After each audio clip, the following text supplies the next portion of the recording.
mahal naman nung binayaran mo dun. Sana na lang, dinala na lang natin yung mga maleta. Tapos sabay na lang tayo kumain, ganun. Alam mo, nakakahiya na talaga sa'yo. Relax. Oh, Got you. hindi ang mahal nga kasi, di ba? Pero kung sakali, dinalang na lang natin yung Okay na yun. mamotor tayo. Sorry, nakalimutan ko pala sabihin. Motor lang yung naiwan ko sa airport.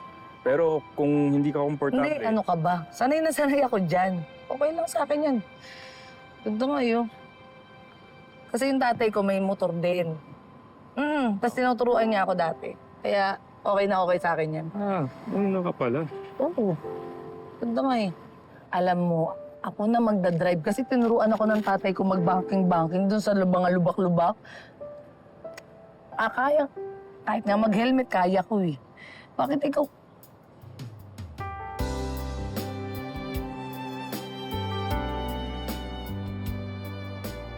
Ano?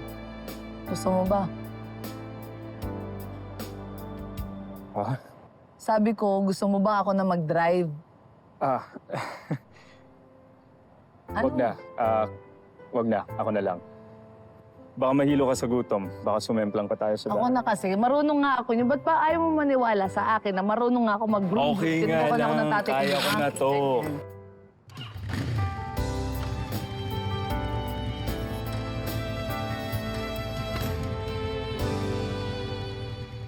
Niloloko mo lang pala ako, Rika? Paano mo nagawa sa akin ito? Gani, kung ano man ang iniisip mo, nagkakamali ka. Let me explain. Dinig na dinig ko ang lahat ng pinag-uusapan ninyo! Ginagamit mo lang pala ako para magkakataan ng lupa ko! Makinig ka muna sa akin, Gani.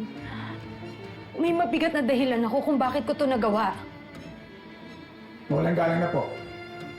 Pumirma po kayo sa kontrata on your own volition. It was your choice na ibenta ang lupa nyo. Pumirma ako dahil akala ko mapagkakatiwalaan kita! Bangyagahan ko pala! Tama na, Gani! Ikaw ang tama na!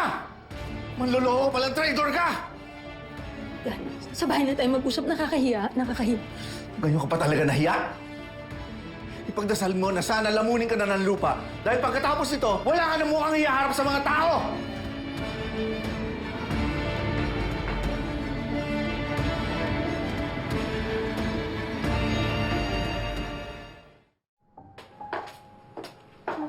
What's happening? Ba't parang pareho kayong galit?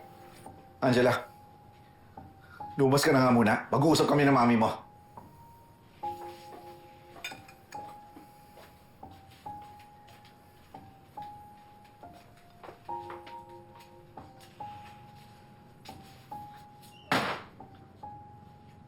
Ang lakas ng loob mo? Ha? Ikaw pa talaga nagdadabog dito sa sarili ko pamamahay? Talaga lumalabas ang tunay mong kulay, ha? Hindi ko akalain ganyan ka. Mukha kang pera. Wala kang prinsipyo. Lahat tayo mong tapakan. Parang sa ambisyon mo!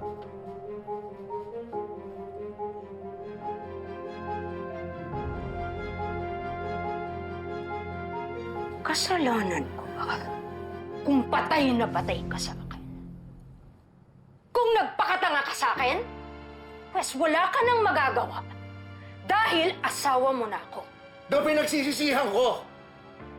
Hindi kita dapat pinagkatiwalaan dahil bulok ang pagkatao mo! Hindi na niya akong pangalan ko at reputasyon ko.